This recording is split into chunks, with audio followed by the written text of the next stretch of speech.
Welcome to This Daring Adventure podcast, where we work on bridging the gap between where we are and where we want to be in order to live a bigger and bolder life. In this podcast, we will provide inspiration, tips, and skills you need to make your life the adventure you want it to be. Here's your host, mindset mentor, and life coach, Trista Gurton.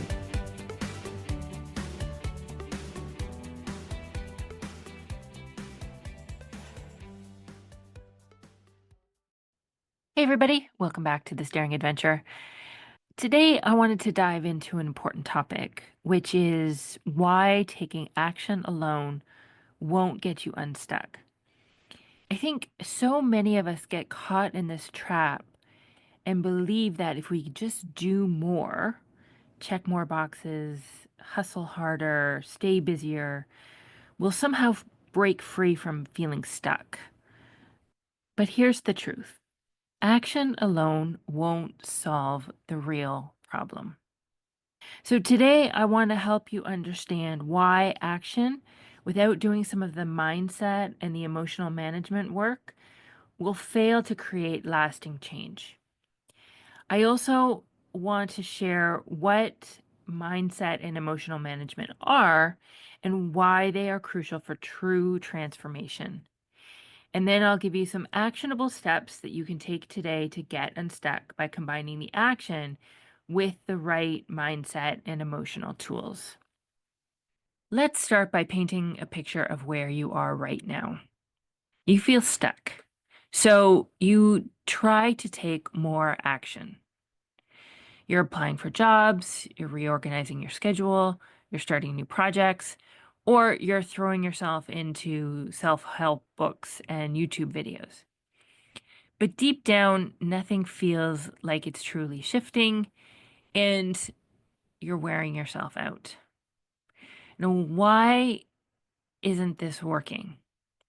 This is because action alone is like putting a Band-Aid on a deep wound. I often compare it to having a broken arm. You can take some painkillers for the broken arm, but you actually need to go to the doctor and get it set and put a cast on it. And that's what the mindset and emotional work is. It's getting to the root cause, not just treating the symptoms. This is what is basically going on. You're not addressing the root cause. Feeling stuck is often tied to unexamined thoughts and unmanaged emotions. And without understanding these, your actions won't align with real solutions. Next, you're probably operating from the same mindset that created the problem in the first place. When you act from fear, frustration, self-doubt, overwhelm, those are the feelings that are fueling your actions. And so even though you may be doing the right things, you're likely not getting the results that you want. You are relying on willpower. And action alone requires constant effort and could lead to burnout. So when your mind and emotions aren't in sync, it feels like pushing a boulder uphill. It's a lot of work. It's a lot of energy. It's very time consuming and it wears you out. You can think of it as spinning your car tires in mud. Your car is stuck in the mud and you're pressing harder on the gas pedal, spinning the tires faster and faster. But no matter how much energy you use, the car isn't really moving forward. And this is what taking action without addressing your mindset and emotions is like.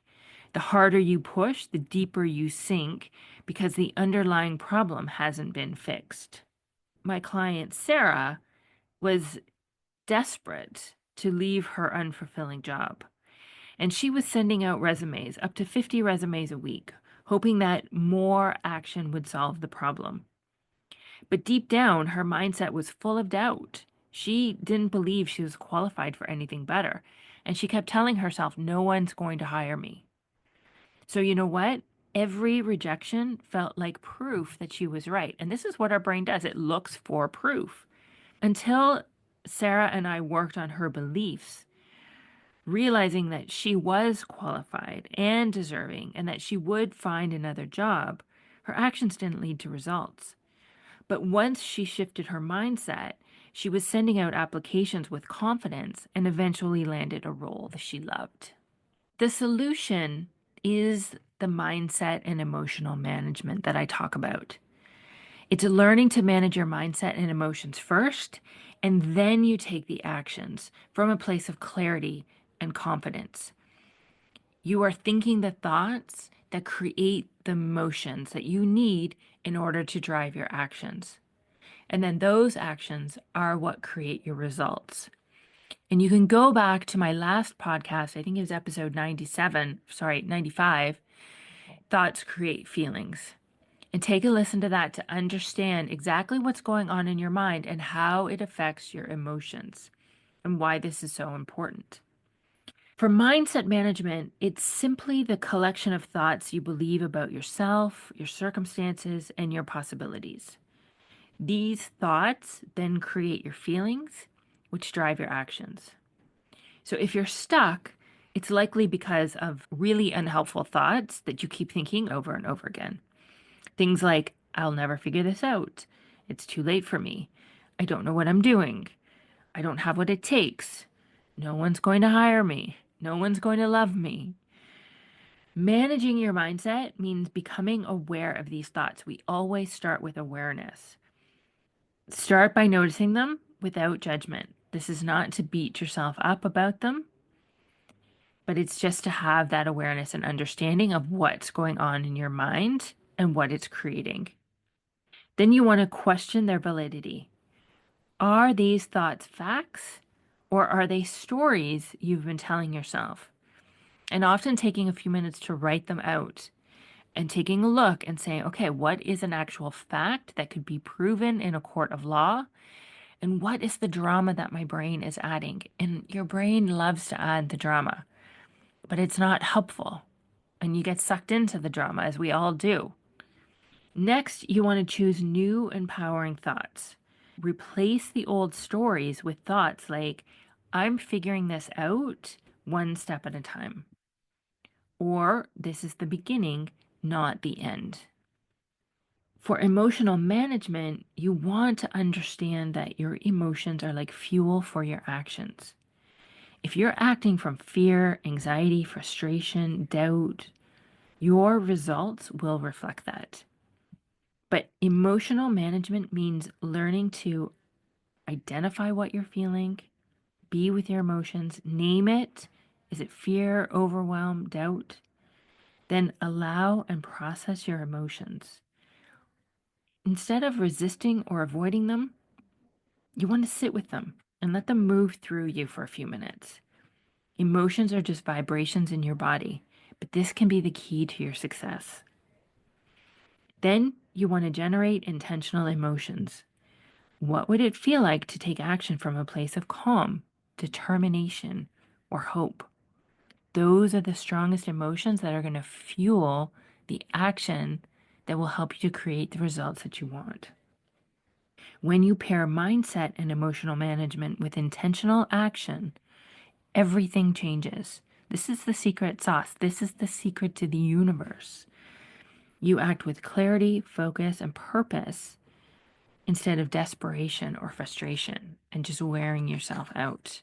Imagine it's like a GPS for your life. Your mindset is the GPS in your car. And if the GPS is programmed with the wrong destination, there's no amount of driving that will get you to where you want to go. Managing your mindset ensures that you're heading in the right direction before you start moving. And then we want to allow emotions instead of avoiding them. Think of your emotions like waves at the beach. If you stand there bracing against them, they'll knock you down. But if you relax and let them flow, they'll pass and you'll remain steady. I was working with one of my clients who wanted to avoid feeling fear by constantly staying busy. But that fear just showed up then as burnout and frustration. And when she finally allowed herself to sit with the fear, she realized that it was just trying to protect her from failure. But sitting and learning how to process these emotions, and by acknowledging it and deciding to move forward anyway, she was able to take focused action without the burnout. Now, let's imagine what life could look like once you master these tools. Instead of waking up feeling stuck and spinning your wheels, you wake up with clarity.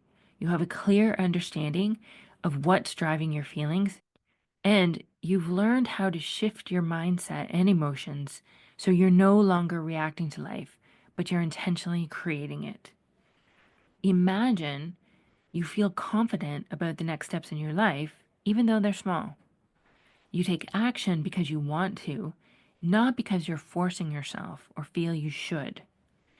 And then you bounce back quickly from setbacks because you trust your ability to manage your thoughts and emotions. Hearing that, doesn't that feel lighter and easier and more sustainable?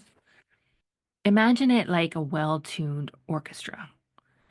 Your thoughts, emotions, and actions are like sections of an orchestra.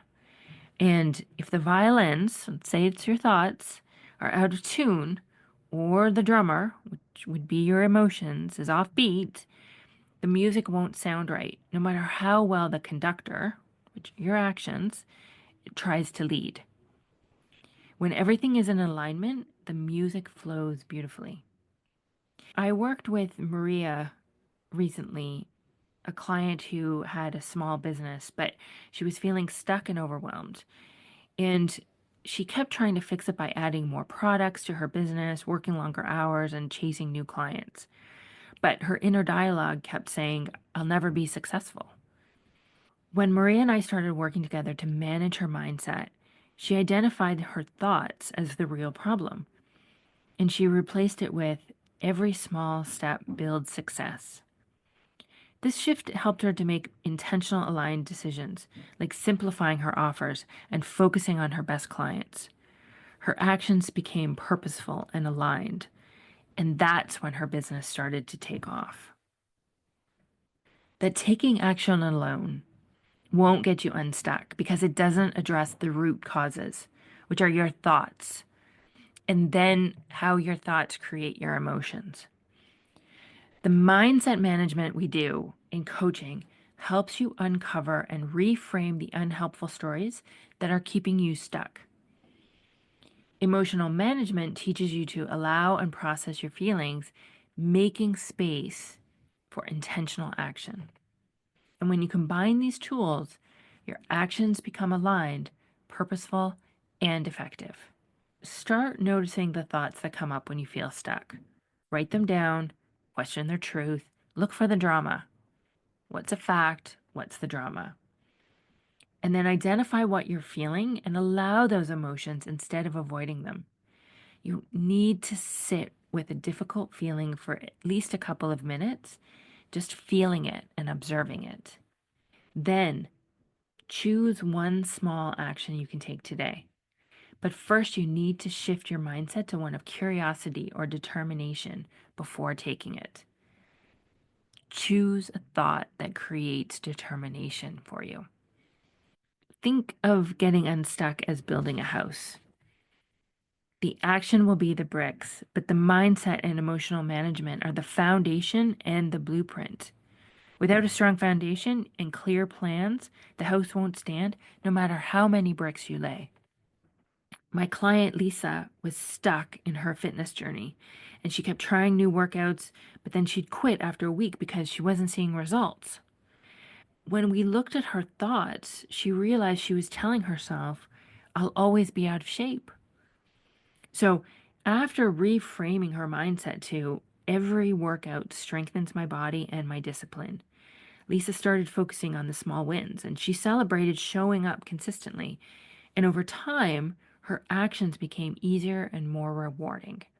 She started building that muscle and she started making progress that she could see. But it takes time, it takes effort, and it does take that daily work of managing your mind.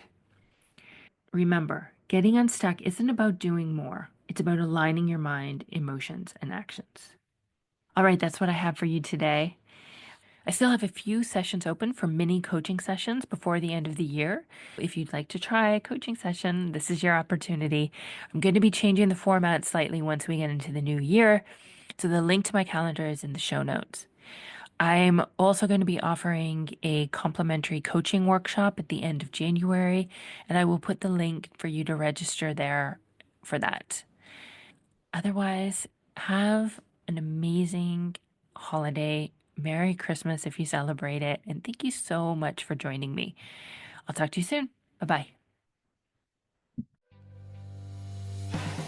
Thank you for listening to this Daring Adventure podcast with your host, Trista Gurton.